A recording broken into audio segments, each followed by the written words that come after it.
오늘은 바리새인과 그리스도인이라는 제목입니다. 바리새인은 율법주의 또는 위선의 대명사라고 우리가 알고 있지 않습니까? 그 바리새인이 어떤 사람들이냐면은 사두개파 같은 경우는 귀족들입니다. 부유한 사람들입니다. 반면에 바리새인들은 평민들이고 그 당시 중산층이라고 볼 수 있는 사람들입니다.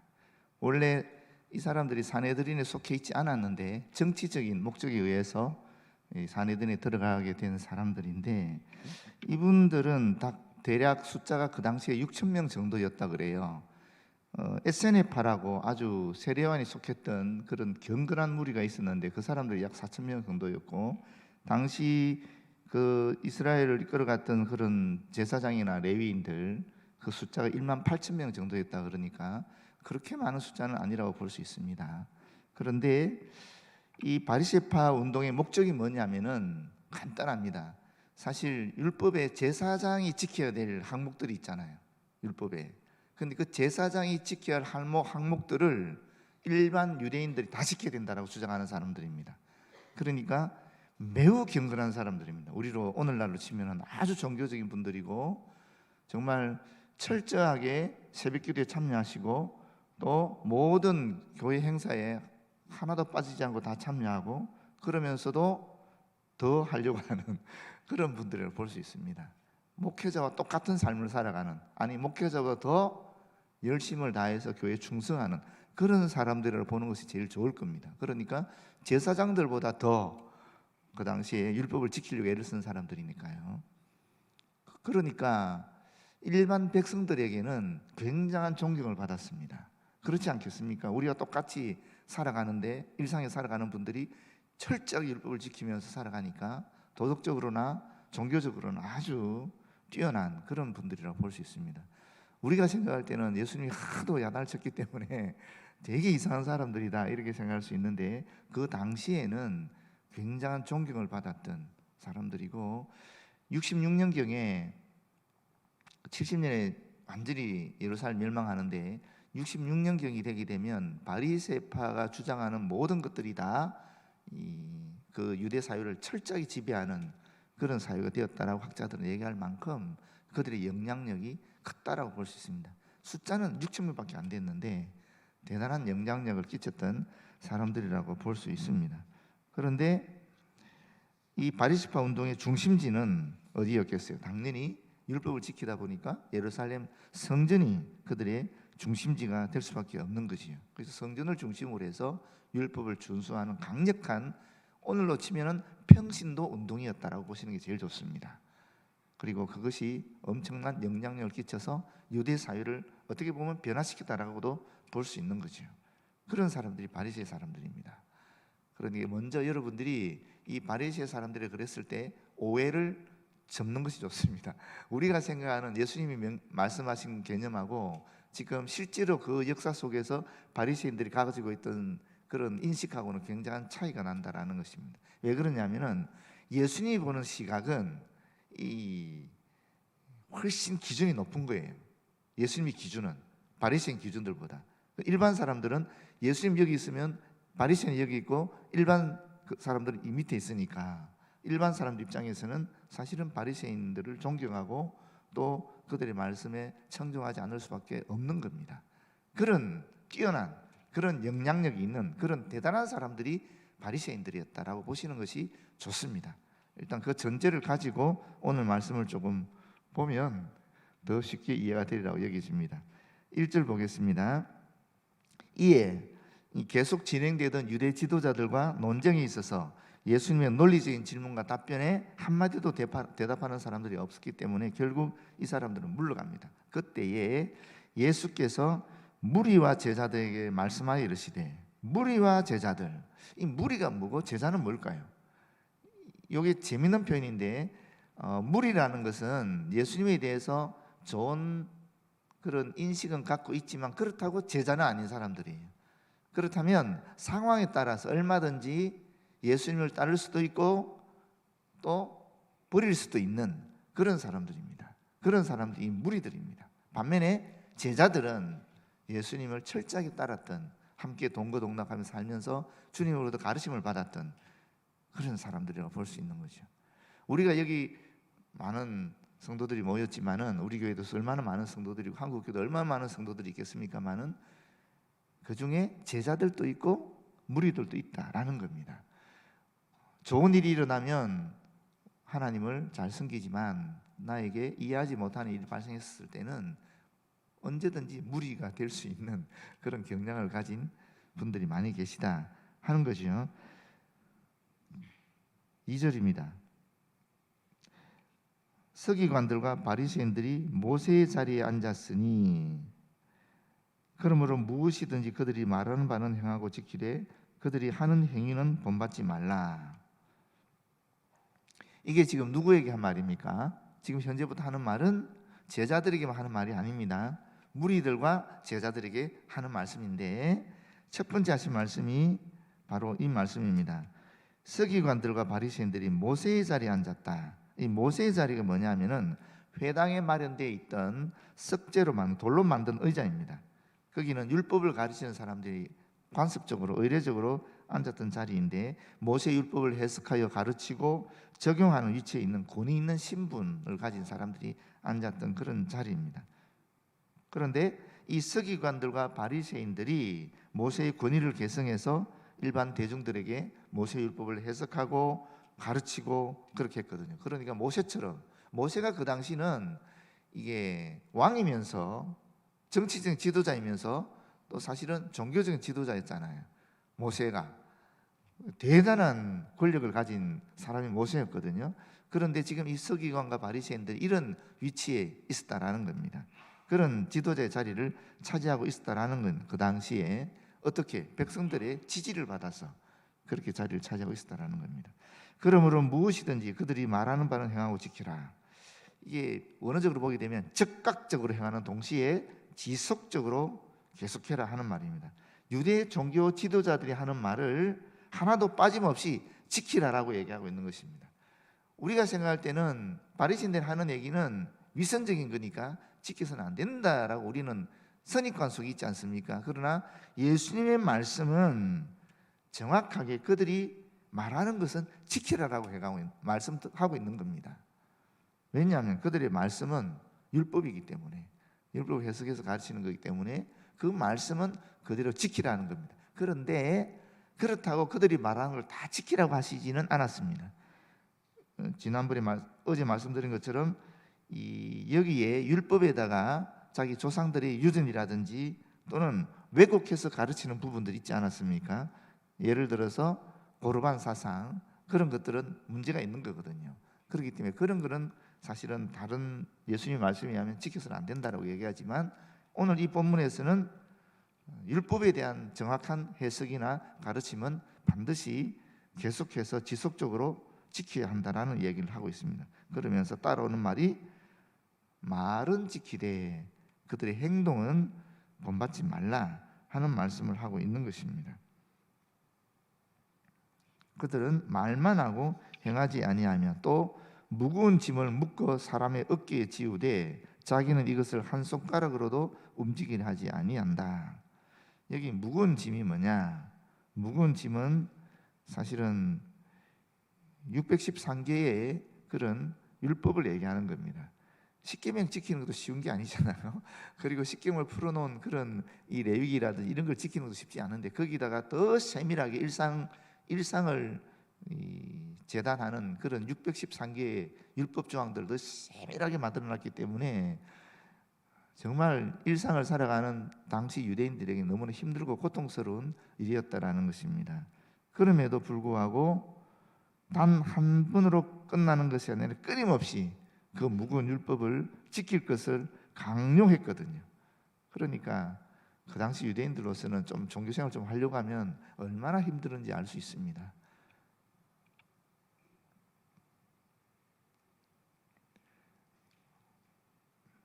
우리가 참 자기가 살아가는 입장에서 다른 사람을 판단하거나 정죄할 때가 많이 있잖아요. 유대인들이보다 바리새인들이 워낙 철저하게 율법을 준수하기 위해서 애를 쓰다 보니까 다른 사람도 그렇게 해야 된다라고 여기는 거예요. 그런데 똑같이 살 수는 없잖아요. 평신도들이 목회자와 똑같이 살 수는 없잖아요. 그런 것처럼 헌신한 사람들이 헌신하지 않은 사람과 똑같이 살 수는 없는 건데, 그걸 강요하다 보니까 거기서 문제가 발생하는 겁니다. 더군다나 가장 큰 문제는 뭐냐면 정죄하는 거죠.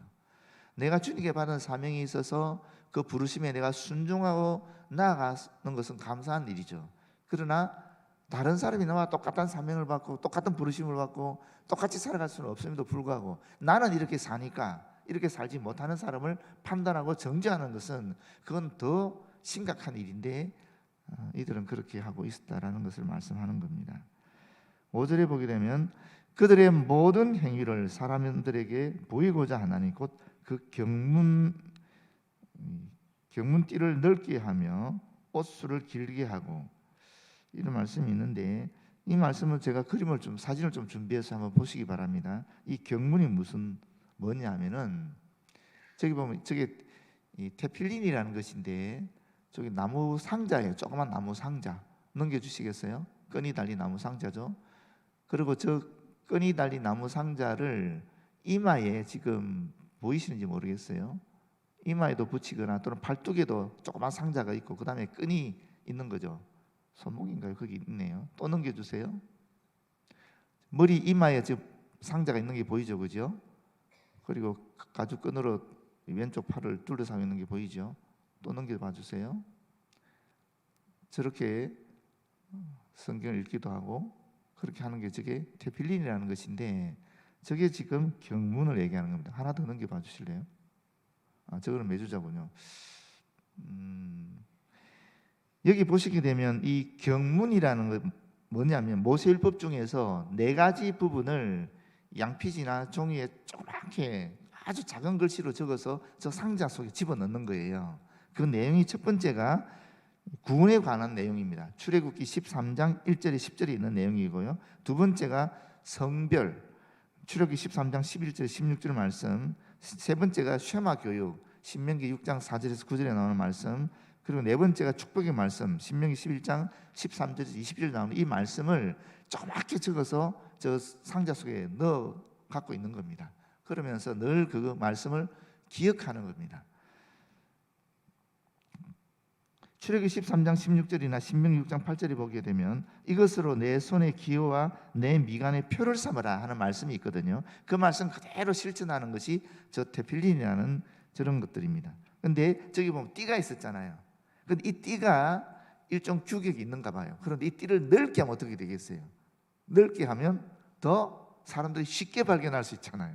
이 좁게 돼 있으면은 그냥 옷에 무늬인 줄 알 수 있는데, 멀리서 보면 더 넓게 하면은 훨씬 더 사람들이 쉽게 발견할 수 있기 때문에 지금 그 얘기를 하는 겁니다. 다른 사람들이 쉽게 띄도록 그렇게 띠를 넓게 한다라는 겁니다.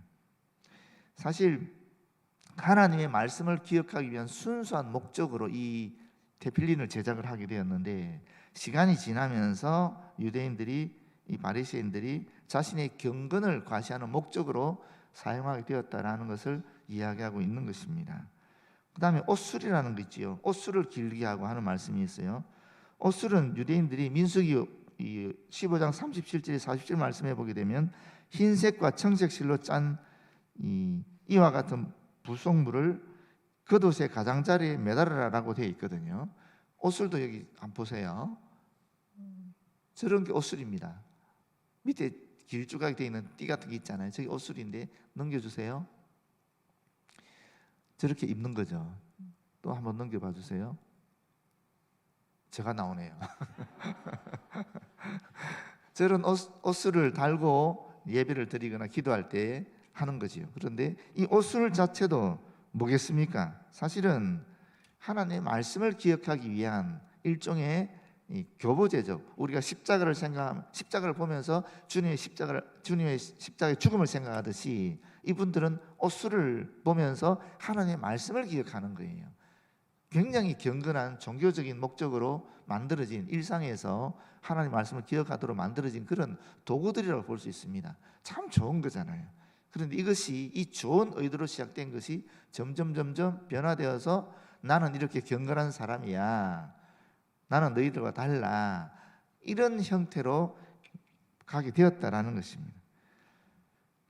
그 다음에 6절에 보시게 되면 잔치의 윗자리와 회당의 높은 자리와 그리고 또 시장에서 문안 받는 것과 사람에게 랍비라 칭함 받는 것을 좋아한다 이렇게 되어 있는데, 여기 잔치의 윗자리라는 것은 잔치상의 오른쪽 상단 끝에 있는 자리인데, 이 유대에서 잔치가 벌어지게 되면 가장 귀한 손님에게 이 자리를 준다고 합니다. 그리고 회당의 높은 자리라는 것은 이 회당에서 율법을 읽고 예배 드리는 그런 회당에서 율법을 넣어두는 그런 궤 앞에 마련된 자리인데, 이 자리는 회당에 있는 사람들 눈에 가장 잘 띄는 자리라고 얘기합니다. 그러니까 지금 앞에서 나오는 잔치 윗자리는 세속적인 영광을 대표적으로 얘기하는 것이고, 여기 말하는 회당의 높은 자리는 이 종교적인 영광을 대표적으로 얘기하는 것입니다. 이렇게 영광 얻기를 좋아한다 하는 표현이죠. 그리고 시장이라는 것은 아고라라고 얘기하죠. 우리가 아는 그런 시장 개념보다는 이 시장은 많은 사람들이 모이는 곳입니다. 가장 번화한 곳이고 집회가 멀리 열리는 그런 곳입니다. 그런 곳인데, 사람들이 많이 모인 곳에서 문안을 받으면 얼마나 영광스럽습니까? 사실 자긍심을 가질만 하지요. 근데 그런 것을 너무 좋아한다라는 것입니다. 그래서 사람들에게 자신을 나타내 보이고 세속적인 영광을 얻을 목적으로 사람들로부터 랍비라는 호칭을 받기도 좋아하고, 그런 것 때문에 예수님이 지금 지적하고 있는 겁니다. 그러면서 뭐라 그럽니까? 너희는 랍비라 칭함을 받지 말라. 왜냐하면 너희 선생은 하나요 너희는 다 형제니라. 여기서 말하는 선생은 누구를 얘기하겠어요? 예수 그리스도를 얘기할 수도 있고 하나님을 얘기할 수 있습니다. 그런데 그 뒤에 보게 되면 너희는 다 형제라 그러니까 하나님을 말씀하는 것 같지 않습니까? 하나님 안에서 우리 모두 다 바리새인이든 사두개인이든 유대인이든 평민이든 상관이 없이 다 한 형제요 자매이다 하는 말씀을 하는 거죠. 이건 굉장히 개신교적인 종교개혁 때 얘기했던 말씀과 비슷하지 않습니까? 만인사제설과 똑같은 얘기잖아요. 다 한 형제다. 하나님 앞에서는 목회자나 평신도랑 주님 앞에서 다 같은 형제요 자매요 그런 것이지 무슨 뭐 특별한 존재가 아니다라는 얘기를 하는 거죠. 이렇게 주님이 말씀을 맺었는데, 여기 우리가 좀 생각해 볼 것이 있습니다. 그게 뭐냐? 여러분, 두 가지를 생각해야 될 것 같아요. 첫 번째는 우리가 지금 이 시대에 오히려 강조해야 될 것은 바리새인처럼 사는 것이 아닐까 하는 이런 이상한 생각을 제가 하게 되었어요. 저희 어릴 때만 해도 여러분도 마찬가지겠죠. 주일 성수 철저하게 했거든요. 정말 주일 성수 열심히 하지 않았습니까? 주일날 예배드리는 건 당연한 겁니다. 지극히 당연한 거예요. 그거는 예수 믿는 사람이면 누구나 다 주일 낮 예배, 주일 저녁 예배 다 드렸거든요. 그리고 웬만하면 항전 직분자들은 수요예배 다 참석했습니다. 수요예배 참석 안 한다 상상할 수 없는 거예요. 공적인 예배니까. 그리고 열심히 있는 성도들은 새벽기도 거의 다 오셨죠. 그렇지 않습니까? 이게 우리가 일상으로 성도들이 생활했던 거예요. 그런데 지금은 항전 직분자들도 공적 예배 참석하지 않거든요. 그렇지 않나요? 11조 이거는 그냥 처음부터 떼놓는 거예요. 11조는 당연한 것이고, 그 다음에 여러 가지 목적의 헌금 감사거리들이 있을 때마다 주님 앞에 드리는 것을 즐겨하지 않았습니까? 그게 우리 신앙의 선배들이 가졌던 모습인데, 지금은 항전 직분자들 중에서도 11조를 온전히 하지 않는 분들이 많이 계시거든요. 그러니까 이게 뭔가 지금 좀 이상해지지 않았나? 지금 예수님은 그 당시 바리새인들을 향해서 외식하는 자라고 얘기했는데, 위선자라고 얘기했는데, 심지어 회칠한 무덤이라고 얘기했거든요. 거기다가 더 나아가서 독사의 자식들이라 그랬었어요. 굉장한 비난을 했었어요. 그런데 지금 오히려 우리 입장에서는, 지금 우리 시대에는 그 바리새인의 경건이라도 좀 배웠으면 좋겠다 하는 그런 생각이 드는 거예요. 여러분 어떻게 생각하십니까? 저는 정말 그렇게 생각합니다. 너무 우리가 지금 경건한 모습을 상실하고 있는 시대가 아닌가 하는 그런 생각이 들어요. 그래서 먼저 바리새인의 경건을 우리가 좀 본받자, 이런 엉뚱한 얘기를 제가 드리고 싶고, 두 번째로 예수님이 지금 여기 사시고자 하는 말씀의 요지가 뭔가 하는 겁니다. 왜 이런 말씀을 하는 거예요? 바리새인들은 철저하게 경건한 삶을 살았지만 문제는 그것이 남들 눈에 보이기 위함이었다라는 거예요. 그래서 위선자다, 그래서 회칠한 무덤이다, 그래서 주님께서 책망하고 있는 것이거든요. 독사의 자식들이라 그러면서 무엇이 문제냐? 그렇게 제가 알고 있기로 일주일에 3번은 금식하고 이들이 삶을 보게 되면 뭐 11조 같은 거 말할 필요 없죠. 마태복음 23장 23절에 보게 되면 너희는 박하와 근처에 최소의 11조를 드리되 이렇게 말씀하고 있거든요. 철저한 11조 생활과 또 그런 종교적 경건을 살았는데 예수님이 비판했던 이유는 율법에 더 중한 바 정의와 긍휼과 믿음을 버렸다라는 거예요. 외식, 그러니까 행위로는 종교적인 실천을 하는 것처럼 보이는데 문제는 그 종교적 실천이라는 것이 이 마음에서 나오는 것이 아니었다라는 거예요. 어디서 나왔다라는 거예요? 다른 사람들로부터 존경받기 위한 마음에서 나왔다라는 거죠. 그리고 그들의 전통과 관습을 지키는 데서 나왔다라는 거예요. 자신의 위치를 계속 이어가기 위한 방편으로 나왔다라는 것입니다. 그렇기 때문에 외식하는 자라고 얘기하는 거거든요. 위선자라고 얘기하는 거거든요. 중요한 것은 23절, 마태복음 23장 23절에 보게 되면 예수님이 이런 말씀이에요. 그러나 이것도 행하고 저것도 버리지 말아야 할 것이다. 11조도 하면서 동시에 정의와 긍휼과 또 믿음도 지켜야 된다. 이걸 얘기하는 거거든요. 그러니까 우리가 이 공적인 예배도 참석해야 되고 또 동시에 참석할 때에 단지 습관적으로 남의 눈치 보고 내가 항상 직분자니까 오는 것이 아니라 하나님을 사랑하는 마음으로 주의 말씀을 청종하는 마음으로 그렇게 오셔야 된다라는 이야기를 하는 거예요.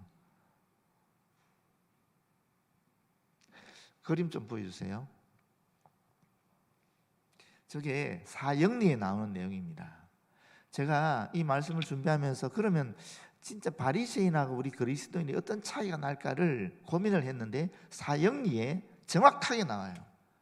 바리새인들은 내가 내 인생의 주인인 사람입니다. 내 마음의 중심에 의자가 있다면 그 의자에 내가 앉아 있는 거예요.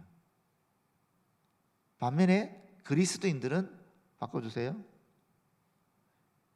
저기에 누가 앉아 있습니까? 십자가가 있잖아요.